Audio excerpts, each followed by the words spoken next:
दोस्तों, क्या आप भी IC38 इंश्योरेंस एग्जाम की तैयारी कर रहे हैं और आप इस एग्जाम को पहले अटेम्प्ट में पास करना चाहते हैं? तो ये रहे वो सवाल जो कि इस एग्जाम में लगातार रिपीट हुए हैं। चलिए चलते हैं हम लोग पहले सवाल पे। निम्न में से कौन सा पक्ष जीवन बीमा के योग्य नहीं है? ऑप्शन है ए व्यवसाय मालिक, बी नाबालिग, सी गृहिणी, डी सरकारी कर्मचारी। तो दोस्तों, इसका जो सही जवाब है वो है बी नाबालिग, कि नाबालिग जो होते हैं उनको जीवन बीमा नहीं दिया जाता है। बी अपनी बीमा पॉलिसी के संबंध में शिकायत रखने वाला एक ग्राहक डैश के माध्यम से IRDA में संपर्क कर सकता है। ए IGMS, बी जिला उपभोक्ता फोरम, सी बीमा लोकपाल, डी IGMS या जिला उपभोक्ता फोरम या बीमा लोकपाल। तो दोस्तों, इसका जो सही जवाब है वो है IGMS। IGMS जो है IRDA द्वारा दिया हुआ एक वेबसाइट है जहां पे जाके जो है कोई भी बीमा धारक जो है अपनी कंप्लेंट को रेज कर सकता है। अगर उसके साथ कोई मिस सेलिंग हुई है, कोई फ्रॉड हुआ है, वो सब चीजों को रेज करने का एक जो वेबसाइट है जिसे IGMS कहते हैं। नेक्स्ट, IGMS को विस्तृत करें। ऑप्शन दिया है यहाँ पे insurance grievance management system, B integrated grievance management system, C Indian grievance management system, D intelligent grievance management system. तो दोस्तों, इसका जो सही जवाब है वो है option B integrated grievance management system. Next सवाल पे चलते हैं। डैश का अधिकार क्षेत्र उन मामलों से है जहां वस्तुओं या सेवाओं का मूल्य और क्षतिपूर्ति का दावा 20 लाख रुपए तक है। ऑप्शन दिया है यहाँ पे ए उच्च न्यायालय, बी जिला फोरम, सी राज्य आयोग, डी राष्ट्रीय आयोग। दोस्तों, यहाँ पे बात की जा रही है कि अगर कोई क्लेम का अमाउंट 20 लाख रुपए तक का है और वहां पे कोई प्रॉब्लम्स आ रही है कि इंश्योरेंस कंपनी क्लेम नहीं दे रही है, तो जब बात 1 रुपए से लेके 20 लाख रुपए तक की हो तो जो है आप सबसे उच्च न्यायालय में तो नहीं जाएंगे, तो आप कहाँ जाएंगे? ऑप्शन बी में जाएंगे, जिला फोरम के पास, कि जब बात 20 लाख या उससे कम की हो तो। नेक्स्ट सवाल पे चलते हैं। इनमें से कौन सी उपभोक्ता शिकायत निवारण एजेंसी 20 लाख से 100 लाख रुपए तक की उपभोक्ता विवादों पर ध्यान देगी? ऑप्शन है ए उच्च न्यायालय, बी जिला फोरम, सी राज्य आयोग, डी राष्ट्रीय आयोग। तो दोस्तों, इसका जो सही जवाब है वो है सी राज्य आयोग। नेक्स्ट, इनमें से कौन सा कथन बीमा लोकपाल के क्षेत्र अधिकार के संबंध में सही है? ऑप्शन है ए बीमा लोकपाल का राष्ट्रीय अधिकार क्षेत्र है, बी बीमा लोकपाल का राज्य स्तरीय अधिकार क्षेत्र है, सी बीमा लोकपाल का जिला स्तरीय अधिकार क्षेत्र है, डी बीमा लोकपाल केवल निर्दिष्ट क्षेत्रीय सीमाओं के भीतर काम करता है। तो दोस्तों, इसका जो सही जवाब है वो है ऑप्शन डी, कि बीमा लोकपाल जो होता है वो निर्दिष्ट क्षेत्रीय सीमाओं के भीतर काम करता है। और यही कारण है कि अगर आपको इंश्योरेंस से रिलेटेड कोई कंप्लेंट रेज करनी हो तो आपको अपने नजदीकी बीमा लोकपाल के पास जाना होता है, तभी जो है आपकी प्रॉब्लम को सुना जाएगा। अन्यथा अगर आप कहीं दूर बैठे किसी बीमा लोकपाल के पास जाएंगे तो वो जो है आपकी प्रॉब्लम में आपकी मदद नहीं कर सकता। नेक्स्ट, बीमा लोकपाल के पास शिकायत कैसे की जाएगी? ऑप्शन है ए शिकायत लिखित रूप में की जाएगी, बी शिकायत फोन पर मौखिक रूप में की जाएगी, सी शिकायत आमने सामने मौखिक रूप में की जाएगी, डी शिकायत अखबार में विज्ञापन के माध्यम से की जाएगी। तो दोस्तों, इसका जो सही जवाब है वो है शिकायत लिखित रूप में जो है की जाएगी। यहाँ पे आप जो है डायरेक्टली नंबर आपको भले ही मिल जाएगा कहीं पे इंटरनेट पे, बट आप इनडायरेक्टली जो है मौखिक रूप में बात करेंगे तो आपका काम नहीं होगा। आपको जो शिकायत है उसे लिखित रूप में देना होगा। नेक्स्ट, एक बीमा लोकपाल से संपर्क करने का समय सीमा क्या है?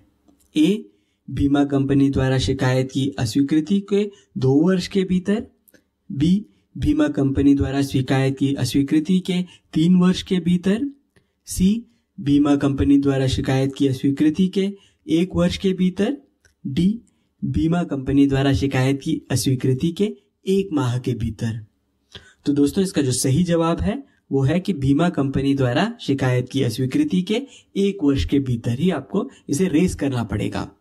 मान लेते हैं किसी को जो है इंश्योरेंस का क्लेम आना है और कंपनी ने मना कर दिया, तो जब कंपनी मना कर दे उससे लेके 1 साल के भीतर भीतर में ही आपको बीमा लोकपाल के पास जाना होगा।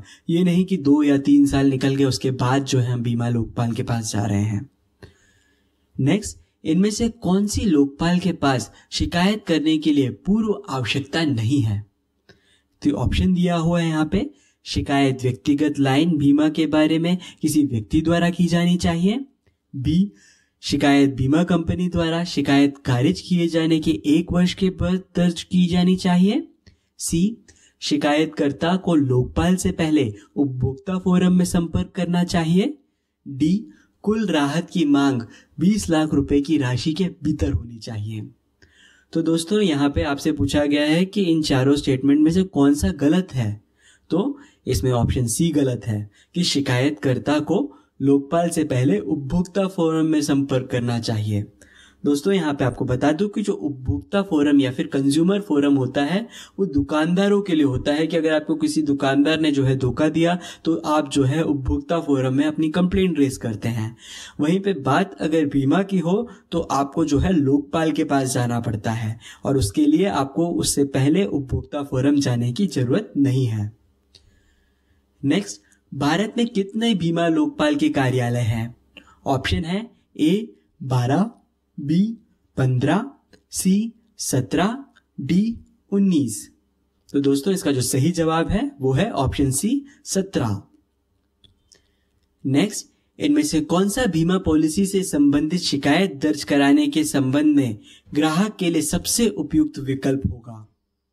ऑप्शन है ए पुलिस, बी सर्वोच्च न्यायालय, सी बीमा लोकपाल, डी जिला न्यायालय। तो दोस्तों इसका जो सही जवाब है वो है सी बीमा लोकपाल। अगर कोई भी कंप्लेंट रेज करनी है तो बीमा लोकपाल के पास जाइए, ना कि पुलिस या फिर सर्वोच्च न्यायालय के। नेक्स्ट, बीमा धारक और बीमाकर्ता के आपसी समझौते द्वारा मध्यस्थ और परामर्शदाता के रूप में संभव शर्तों को भीतर कार्य कर सकता है। ऑप्शन है ए बीमा लोकपाल, बी उपभोक्ता संरक्षण अधिनियम, सी IGMS, डी ग्राहक शिकायत निवारण। तो दोस्तों इसका जो सही जवाब है वो है ए बीमा लोकपाल। बीमा लोकपाल जो है एक मध्यस्थ का काम करता है बीमा धारक और बीमाकर्ता के बीच में, जिससे कि जो है जो भी प्रॉब्लम है इन लोग के बीच में उसे सॉल्व किया जा सके और जो है एक प्रॉपर सोल्यूशन दिया जाए। नेक्स्ट, निम्नलिखित में से वह कौन सा पारंपरिक विधि है जो किसी व्यक्ति के कितना बीमा की आवश्यकता है वो निर्णय करने में मदद करता है? ऑप्शन ए मानव आर्थिक मूल्य, बी जीवन मियादी प्रस्ताव, सी मानव जीवन मूल्य, डी भावी जीवन मूल्य। तो दोस्तों इसका जो सही जवाब है वो है सी मानव जीवन मूल्य या फिर ह्यूमन लाइफ वैल्यू। आप जानते हैं जब भी कोई व्यक्ति आपके पास इंश्योरेंस लेने आएगा तो आप सबसे पहले देखेंगे कि उस व्यक्ति को कितने इंश्योरेंस की जरूरत है। क्या आपको लगता है सबको 2 से 3 करोड़ रुपए का इंश्योरेंस कवर होना चाहिए? जी नहीं, ये जो है एक कैलकुलेशन होता है ह्यूमन लाइफ वैल्यू का, जहां पे हम देखते हैं कि एक व्यक्ति की पूरे 1 साल में कितनी इनकम आ रही है और उसे जो है वो उनके आने वाले रिटायरमेंट तक के टाइम को से मल्टीप्लाई करते हैं और उससे जो है हम ह्यूमन लाइफ वैल्यू या फिर मानव जीवन मूल्य निकालते हैं और उस आवश्यकता के हिसाब से ही हम किसी को इंश्योरेंस सजेस्ट करते हैं। आइए अब हम नेक्स्ट सवाल में चलते हैं। निम्नलिखित बीमा योजनाओं में से इसमें बचत का तत्व बहुत कम अथवा कुछ भी नहीं होता है। दोस्तों इनमें से कौन सी ऐसी बीमा योजना है जहां पे कोई बचत या सेविंग नहीं होती, यानी कि कोई मैच्योरिटी पे पैसा नहीं मिलता? ए मियादी बीमा योजना, बी एंडोमेंट योजना, सी आजीवन योजना, डी मनी बैक योजना। दोस्तों इसका जो सही जवाब है वो है मियादी बीमा योजना या फिर टर्म इंश्योरेंस। टर्म इंश्योरेंस या फिर मियादी बीमा योजना में आपको कोई भी जो है मैच्योरिटी पे पैसा या सेविंग नहीं मिलती है। इन केस अगर डेथ होती है उस टर्म के दौरान तो जो है पैसा दिया जाता है, अन्यथा कुछ नहीं मिलता। नेक्स्ट, घटती मियादी बीमा में प्रीमियम भुगतान का समय के साथ डैश है। ए बढ़ता है, बी घटता है, सी स्थिर रहता है, डी वापस किया जाता है। तो दोस्तों घटती मियादी बीमा में होता यह है कि आपका जो इंश्योरेंस कवर है या फिर जो बीमा की राशि है वो जो है साल भर साल जो है घटती चली जाती है। इस तरह की घटती मियादी बीमा को आप जब होम लोन लेते हैं तब दिया जाता है, जिससे कि आपका जो होम लोन है उसको कवर किया जा सके, ताकि अगर जिस व्यक्ति ने होम लोन लिया है अगर उसकी आगे जाके डेथ हो जाए तो जो भी लोन की राशि होगी वो जो है इंश्योरेंस कंपनी दे देगी। और यही कारण है कि ये घटती हुई मियादी बीमा होती है, क्योंकि आप जानते हैं कि जैसे जैसे आपका होम का लोन का पैसा आप भरते रहते हैं तो बची हुई राशि जो है वो घटती चली जाती है। इसलिए इस व्यक्ति का भी जो इंश्योरेंस कवर है या फिर मियादी बीमा है वो भी उसके साथ साथ घटती चली जाती है, ताकि जो है जब अगर उसकी 5th या 10th ईयर में डेथ हो तो उस समय जो है उसको उतना ही अमाउंट मिले जितना कि जो है लोन की राशि बची हुई है। तो दोस्तों यहाँ पे आपको समझना पड़ेगा कि यहाँ पे लोन या फिर बीमा की जो अमाउंट है वो तो जो है साल भर साल कम होता है, बट वहीं पे जो प्रीमियम होता है वो जो है स्थिर रहता है। तो इसका जो करेक्ट आंसर है वो है सी, स्थिर रहता है। नेक्स्ट, घटते मियादी बीमा के संबंध में नीचे दिया गया कौन सा कथन गलत है? ऑप्शन है ए, मृत्यु लाभ की राशि कवरेज की अवधि के साथ कम हो जाती है। बी, प्रीमियम राशि कवरेज की अवधि के साथ कम हो जाती है। सी, प्रीमियम संपूर्ण अवधि के दौरान एक समान रहता है। डी, बंधक मोचन योजनाएं घटती मियादी बीमा योजनाओं का उदाहरण है। तो दोस्तों इसका जो सही जवाब है वो है ऑप्शन बी। जैसा कि मैंने आपको पहले बताया था अभी कि प्रीमियम राशि कवरेज की अवधि के साथ कम नहीं होती है बल्कि स्टेबल रहती है। तो ये जो स्टेटमेंट है यहाँ पे कि कम हो जाती है वो गलत है। नेक्स्ट, पॉलिसी में लैप्स का क्या मतलब होता है? ए, पॉलिसी धारक पॉलिसी के लिए पूरा प्रीमियम भुगतान कर देता है और बाजार से वापस ले जाता है। बी, पॉलिसी धारक पॉलिसी के प्रीमियम का भुगतान बीच में बंद कर देता है। सी, पॉलिसी परिपक्व हो जाती है। डी, पॉलिसी को बाजार में वापस ले लिया जाता है। तो दोस्तों इसका सही जवाब है ऑप्शन बी, पॉलिसी धारक पॉलिसी के प्रीमियम का भुगतान बीच में बंद कर देता है, जिस कारण से पॉलिसी जो है लैप्स स्टेज में चली जाती है। और इसीलिए हम लोग जो है इसको जो है ऑप्शन बी को जो है करेक्ट आंसर मानेंगे। नेक्स्ट, यूलिप के मामले में निवेश जोखिम को कौन वहन करता है? ए, बीमा कंपनी। बी, बीमा धारक। सी, राज्य। D, IRDA। दोस्तों यूलिप जैसे प्लान में आपके जो पैसे होते हैं वो मार्केट में निवेश किए जाते हैं और यही कारण है कि थोड़ा जोखिम भरा होता है। अब सवाल ये पूछा गया है कि इस जोखिम को कौन वहन करता है? क्या बीमा कंपनी वहन करती है या बीमा धारक वहन करता है? तो दोस्तों इसका जो सही जवाब है वो है बीमा धारक। यानी कि अगर कल मार्केट डाउन हो जाता है और आपके रिटर्न्स नेगेटिव में आते हैं तो इसका जो पूरा जोखिम या रिस्क है वो बीमा धारक यानी कि आप लेते हैं। नेक्स्ट, इनमें से मानक आयु प्रमाण का कौन सा एक उदाहरण है? ए, राशन कार्ड। बी, जन्म कुंडली। सी, पासपोर्ट। डी, ग्राम पंचायत प्रमाण पत्र। तो दोस्तों इन डॉक्यूमेंट्स में से कौन सा ऐसा डॉक्यूमेंट होगा जो कि आयु प्रमाण जो है आपको सही तरीके से बता पाएगा? बिल्कुल सही, ऑप्शन सी, पासपोर्ट जो है इसका सही जवाब है। नेक्स्ट, नीचे दिए गए आयु प्रमाण पत्र दस्तावेजों में से उस विकल्प की पहचान करें जिसे बीमा कंपनियों द्वारा गैर मानक के रूप में वर्गीकृत किया गया है। ऑप्शन है ए, स्कूल प्रमाण पत्र। बी, रक्षा कर्मियों के मामले में पहचान पत्र। सी, राशन कार्ड। डी, नामकरण प्रमाण पत्र। तो दोस्तों इसका जो सही जवाब है वो है option C, ration card. Next, इनमें से कौन सा वैध पता करने का प्रमाण नहीं है? ए, पैन कार्ड। बी, मतदाता पहचान पत्र। C, bank passbook. D, driving licence. तो दोस्तों इसका जो सही जवाब है वो है पैन कार्ड। पैन कार्ड में जो है आपका पता या फिर एड्रेस जो है नहीं रहता है, इस वजह से ये एक वैध पता करने का प्रमाण पत्र नहीं है। नेक्स्ट, जोखिम पूलिंग के जरिए किए जाने वाले जोखिम ट्रांसफर को डैश कहते हैं। 1, बचत। 2, निवेश। 3, बीमा। 4, जोखिम घटाना। तो दोस्तों इसका जो सही जवाब है वो है ऑप्शन 3, बीमा। नेक्स्ट, आधुनिक बीमा कारोबार की शुरुआत डैश से हुई। 1 बाटमरी, 2 बायलॉइड्स, 3 रोड्स, 4 मल्होत्रा समिति। तो दोस्तों इसका जो सही जवाब है वो है लॉयड्स। लॉयड्स में जो है ये बीमा का जो कारोबार है उसकी शुरुआत हुई थी। इसकी एक बहुत ही अच्छी स्टोरी है जहाँ पे जो है बहुत सारे जहाज हुआ करते थे और ये जहाज जो है आए दिन आग या फिर डूब जाया करते थे, जिसके चलते जो है ये जितने भी जहाज के जो ओनर्स थे इन सब लोगों ने मिलकर लॉयड्स में एक समिति बिठाई और उन्होंने डिसाइड किया कि अगर कल किसी का भी जहाज अगर डूबता है तो बाकी सभी लोग मिलकर उसको जो है पैसा देंगे। और वहीं से दोस्तों आधुनिक बीमा की कारोबार की शुरुआत हुई। नेक्स्ट, निम्नलिखित में से कौन सा कथन सही है? 1 बीमा आस्ति की सुरक्षा करता है, 2 बीमा हानि को रोकथाम करता है, 3 बीमा हानि की संभावनाओं को कम करता है, 4 संपत्ति की हानि होने पर बीमा भुगतान करता है। तो दोस्तों इसका सही जवाब है ऑप्शन 4, संपत्ति की हानि होने पर बीमा भुगतान करता है। नेक्स्ट, निम्नलिखित में से कौन सा कथन सही है?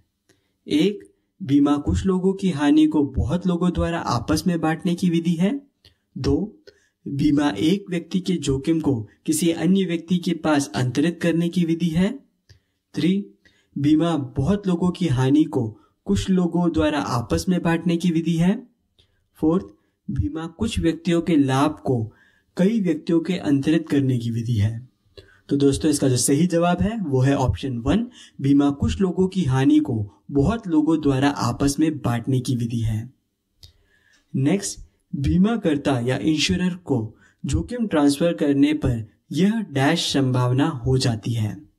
1 हमारा अपनी संपत्ति के प्रति लापरवाह होना, 2 हानि की स्थिति में बीमा से धन प्राप्त करना, 3 हमारी संपत्तियों से निहित संभावित जोखिमों को अनदेखा करना, 4 शांतिपूर्वक अपने कारोबार को और अधिक प्रभावी बनाने की योजना करना। तो दोस्तों इसका सही जवाब है ऑप्शन 4, शांतिपूर्वक अपने कारोबार की और अधिक प्रभावी बनाने की योजना करना।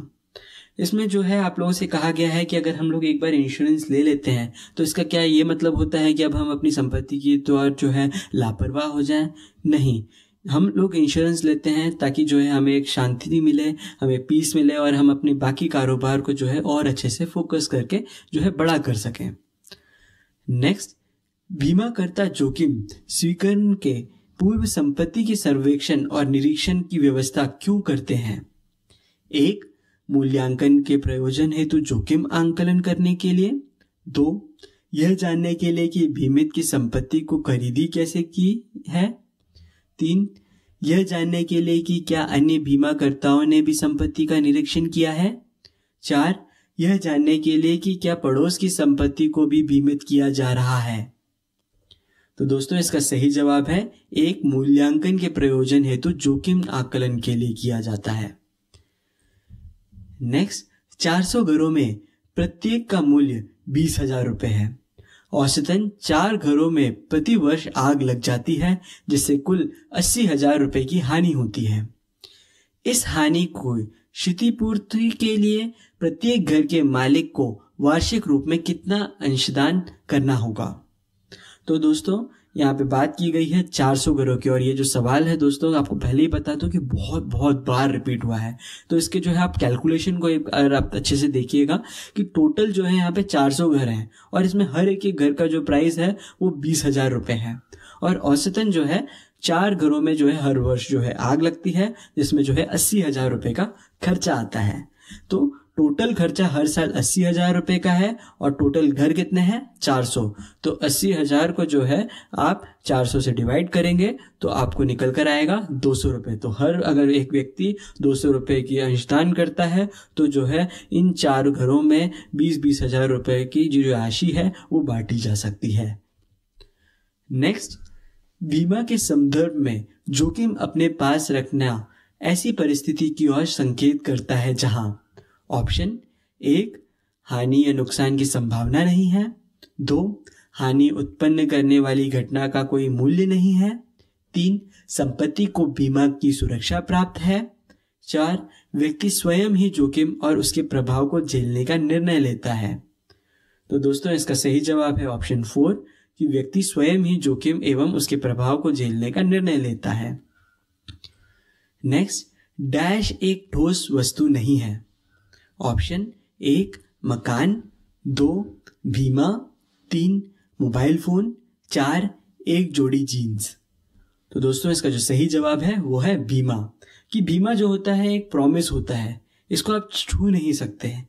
वहीं पे बाकी सारी जो चीज़ें यहाँ पे बताई गई है जैसे जीन्स हो गया, मोबाइल फोन हो गया, मकान हो गया, इसको आप जो है हाथ से छू सकते हैं।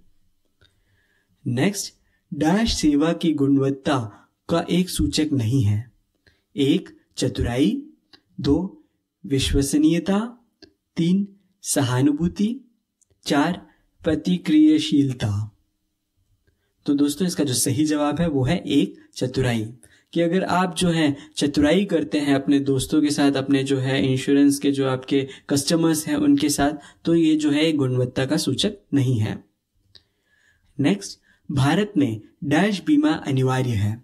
1 मोटर तृतीय पक्ष दायित्व, 2 मकानों के लिए अग्नि बीमा, 3 घरेलू यात्रा के लिए यात्रा बीमा, 4 व्यक्तिगत दुर्घटना।